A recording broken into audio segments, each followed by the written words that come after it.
Bonjour à tous. On commence avec les résultats des élections législatives en Espagne. Le chef du gouvernement espagnol, Mariano Rajoy, est certes arrivé en tête, mais il n'a pas obtenu la majorité absolue pour gouverner seul. Il devra donc s'allier avec d'autres partis afin de former une coalition. Cécile Loyal. Devant la permanence du Parti populaire, flottait hier soir un air de victoire. Arrivé en tête des élections législatives, le parti obtient 123 sièges sur les 350 que compte la Chambre basse, mais le chef du gouvernement sortant n'a pas de majorité pour gouverner seul. Il sera nécessaire de parler beaucoup, de dialoguer davantage, de trouver des accords, et je vais essayer de le faire. Mon seul objectif est de défendre les intérêts généraux de l'Espagne. Le Parti socialiste réalise, lui, son pire score depuis sa création avec 90 sièges, un effondrement au profit du parti de gauche radicale Podemos. Arrivé troisième avec 69 sièges, il entre pour la première fois au Parlement. Aujourd'hui, une nouvelle Espagne est née. Une Espagne qui met fin au système politique de l'alternance politique et qui ouvre la voie à une nouvelle étape de notre pays. Les négociations pour la formation d'alliances ont déjà commencé, alors que le Parlement dispose de 2 mois pour investir un nouveau gouvernement. Et dès 7h, nous serons en direct de Madrid pour faire le point avec notre envoyé spécial. De nouvelles interpellations dans le cadre de l'enquête sur les attentats de Paris.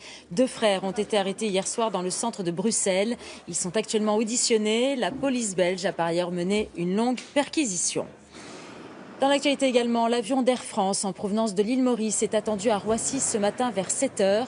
Je vous rappelle que l'appareil a dû atterrir en urgence au Kenya après la découverte d'un colis suspect dans les toilettes. Il s'agissait en fait d'un engin factice. Fausse alerte donc, mais grosse frayeur pour les passagers et l'équipage. On va s'intéresser à présent à cette grande enquête sur les produits de consommation destinés aux femmes et aux hommes. Et bien selon les marques, nous payons parfois plus cher les crèmes ou autres shampoings, mais aussi certains services comme le pressing. Les précisions de Mathilde Gracia.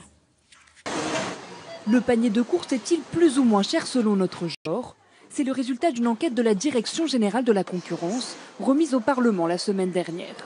Contre les idées reçues, les prix ne sont pas systématiquement plus élevés pour les femmes et sont même parfois plus importants pour les hommes.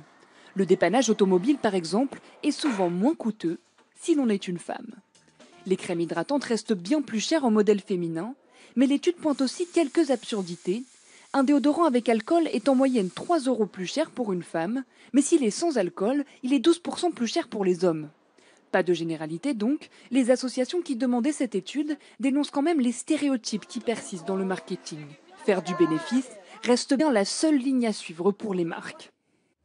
Joseph Blatter et Michel Platini fixés ce matin sur leur sort. Le comité d'éthique de la FIFA doit rendre son verdict après une année marquée par un scandale de corruption. Tous deux risquent d'être radiés à vie du monde du football. Florian Litzler. À 10h, il saura si ses espoirs sont brisés. Ce matin, la commission d'éthique de la FIFA, la Fédération internationale de football, fera savoir si elle radie Michel Platini de toute activité dans le milieu.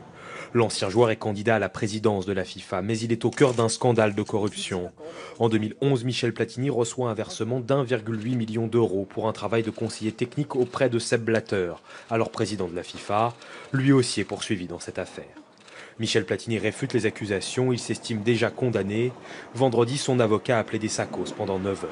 Monsieur Platini est innocent, nous avons fait la démonstration point par point, grâce à des témoignages, grâce à des pièces tout à fait probantes, grâce à des avis juridiques de professeurs de droit. S'il était reconnu coupable, il resterait à Michel Platini des recours pour attaquer la décision, mais le calendrier serait probablement trop serré pour lui permettre de se présenter à la présidence de la FIFA le 26 janvier. Voilà pour l'essentiel de l'actualité. Thierry, on se retrouve tout à l'heure à 7h30. Et ça sera avec grand plaisir, Sophie. Merci beaucoup.